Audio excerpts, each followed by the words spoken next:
Dust filled the air, thick and heavy. It swirled in the dim light, creating an almost ethereal atmosphere, as if the shop itself was suspended in time. The smell of decay lingered, a musty reminder of forgotten things.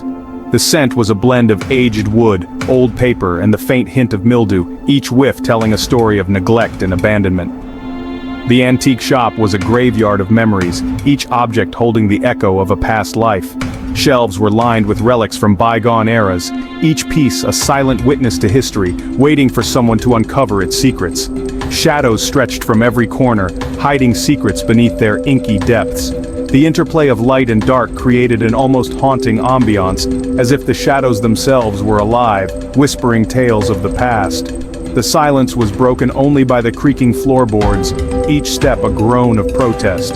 The sound echoed through the shop, a reminder of the countless footsteps that had tread this path before me. The air grew colder as I approached the back of the shop. It was as if an invisible barrier had been crossed, separating the front of the store from a realm of deeper, darker secrets. A chill ran down my spine, raising goosebumps on my arms. The sensation was both physical and psychological, a primal response to the unknown. There, on a pedestal, sat the source of the unease that permeated the shop. It was an antique clock, its presence commanding attention, as if it were the heart of the shop itself. An antique clock, its ornate carvings barely visible beneath layers of grime. The dust and dirt seemed to cling to it, as if trying to obscure its true nature. The clock face was yellowed with age, the numbers barely discernible. Time had not been kind to this relic, yet it still held a certain dignity, a testament to its craftsmanship. Its hands were frozen in time, the hour hand pointing accusingly at the number 12. It was as if the clock had witnessed something so profound that it had stopped in its tracks, forever marking that moment. Even in the dim light, I could see the intricate carvings that adorned its wooden case. The craftsmanship was exquisite, each detail meticulously carved, telling a story of its own. They seemed to writhe and contort, depicting scenes of agony and despair. The images were haunting, as if the artist had captured the very essence of suffering within the wood. I couldn't shake the feeling that the clock was watching me, its unseen eyes boring into my soul. It was an unsettling sensation, as if the clock held a consciousness of its own, aware of my every move. A shiver ran down my spine as I reached out to touch its cold, smooth surface. The wood was surprisingly cool to the touch, sending a jolt through my fingers. It was then that I heard it, a faint ticking sound, slow and deliberate, like the beating of a dead man's heart. The sound was almost hypnotic, drawing me in, making me feel as if I were part of the clock's eternal rhythm. As I stood there, the realization dawned on me. This clock was not just a relic of the past, it was a keeper of secrets, a silent witness to events long forgotten. I glanced around and noticed old photographs scattered on a dusty table. Faces from different eras stared back at me, their eyes filled with stories untold. One photograph caught my eye, a family standing in front of the very shop I was in. Their expressions were solemn, as if they knew the secrets the shop held.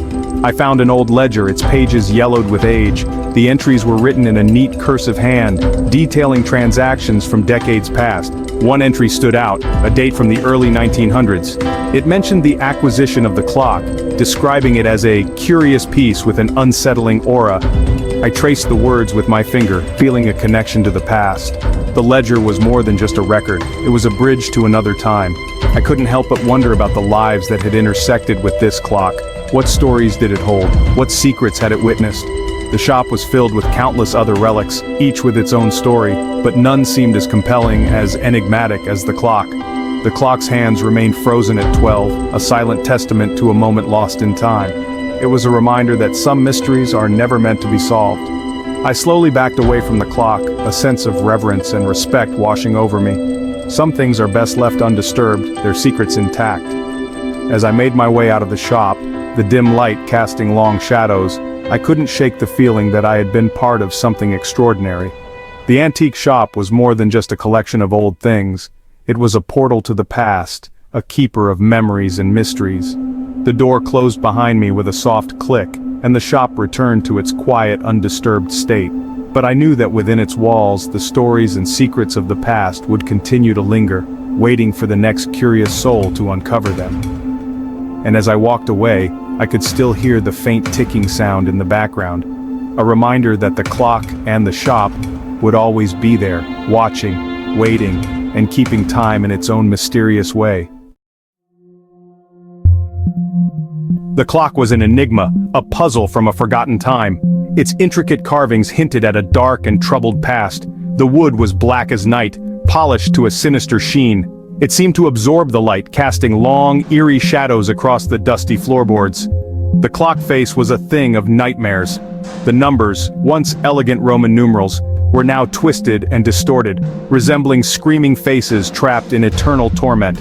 The hands, crafted from tarnished silver, were long and sharp, like the claws of some predatory beast. A sense of dread washed over me as I gazed upon the clock. It was more than just an object, it was a presence, malevolent and hungry. The faint ticking sound seemed to grow louder, echoing in the silence of the antique shop. I knew then that this was no ordinary timepiece. This clock harbored a secret, a dark and terrible curse that had haunted it for many centuries. The antique clock had a past, shrouded in mystery. It stood in the corner of a forgotten room, its once gleaming surface now dulled by layers of dust and time. The clock's presence was almost spectral, as if it were a silent guardian of secrets long buried. Whispers surrounded it, carried on the breath of those who dared to speak of its dark history. In hushed tones, they shared tales of its origins, each story more chilling than the last. Legends spoke of a clockmaker, driven mad by grief, who had poured his sorrow and rage into his final creation. This clockmaker, once renowned for his craftsmanship, had lost everything dear to him. His family, his joy, his very sanity, all consumed by a tragic fire that left him a hollow shell of a man. In his despair, he turned to dark arts, seeking a way to imbue his creation with life. He had cursed the clock, binding it to a malevolent entity that fed on the life force of others. This entity, a shadowy figure of pure malice, was said to be a reflection of the clockmaker's own tormented soul. The clockmaker's madness had seeped into the very fabric of the clock, twisting its beauty into something grotesque and menacing. What was once a masterpiece of intricate design became a nightmarish relic, its gears and hands contorted into sinister shapes. With each tick of its hands, the clock drew closer to midnight, the hour of the entity's greatest power. The ticking was not just a measure of time, but a countdown to doom, a relentless march towards an inevitable end. The curse, it was said, claimed a life every time the hour hand struck 12. Midnight was the witching hour, when the veil between the living and the dead was thinnest, and the entity's hunger was at its peak. A gruesome and agonizing death awaited those unfortunate souls who found themselves in the clock's presence at the stroke of midnight. Their screams would echo through the halls, a symphony of suffering that only the clock seemed to enjoy. Fear clung to the clock like a shroud, a palpable aura of dread that sent shivers down the spines of those who dared to approach it. The air around it was thick with an unspoken warning, a sense that something malevolent lurked just beneath its surface. The whispers of the curse echoed through the antique shop, a chilling reminder of the clock's deadly power. The shop itself seemed to hold its breath, as if aware of the dark force it harbored. Each creak of the floorboards, each flicker of the candlelight seemed to whisper the same warning: beware the clock, for it holds the power to steal your very soul. Among the relics and curiosities, an old book lay hidden, its pages filled with ancient symbols and forgotten lore. It was said that within its pages lay the key to breaking the curse, a ritual that could sever the bond between the clock and the malevolent entity. Many had tried to decipher the book's cryptic instructions, but none had succeeded. The ritual was complex, requiring rare ingredients and precise timing, yet hope lingered for those brave enough to attempt it, a glimmer of light in the darkness. But the entity was always watching, lurking in the shadows, ready to thwart any attempt to break its hold. It thrived on fear and despair, growing stronger with each failed attempt to banish it. And so, the clock continued to tick, a relentless reminder of the curse that bound it. Its hands moved ever closer to midnight, each tick a heartbeat of the malevolent force within. The whispers of the curse would never fade, as long as the clock remained. In the dim light of the antique shop, the clock stood as a testament to the clockmaker's madness and the entity's insatiable hunger.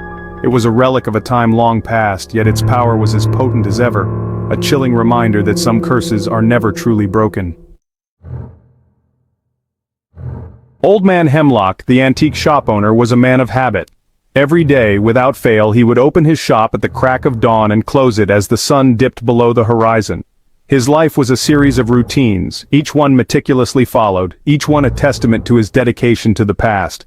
Among the many relics in his shop, there was one item that stood out, a grand, ornate clock. Hemlock would wind this clock every day at dusk, his gnarled hand trembling as he touched its cold brass surface. The clock was a masterpiece of craftsmanship, but it was also said to be cursed. Hemlock had heard the stories, the whispers of the curse that surrounded the clock. Customers and townsfolk alike had warned him, their voices tinged with fear and superstition. But Hemlock, a man of reason and logic, dismissed these tales as mere folklore, the product of overactive imaginations. Tonight, however, the air felt different. There was a heaviness to it, a sense of foreboding that seemed to seep into the very walls of the shop. The usual comforting tick-tock of the clock now sounded ominous, each tick a reminder of the passage of time, each tock a harbinger of something sinister. As Hemlock wound the clock, he felt a sharp, stabbing pain in his chest. It was as if a cold, invisible hand had reached into his body and clutched his heart with an iron grip. The pain was sudden and intense, taking his breath away and leaving him gasping for air. He gasped, his eyes wide with terror as he stumbled back from the clock. The room seemed to spin around him, the shadows growing longer and darker, as if they were closing in on him. His mind raced, trying to make sense of what was happening, but the pain was all-consuming, leaving no room for rational thought. The clock began to chime, its sound distorted and chilling. Each clang of the bell echoed through the shop, reverberating off the walls and filling the room with a sense of dread. It was as if the clock itself was alive, its chimes a death knell for Hemlock. Hemlock collapsed to the floor, his hand clutching his chest as the pain intensified.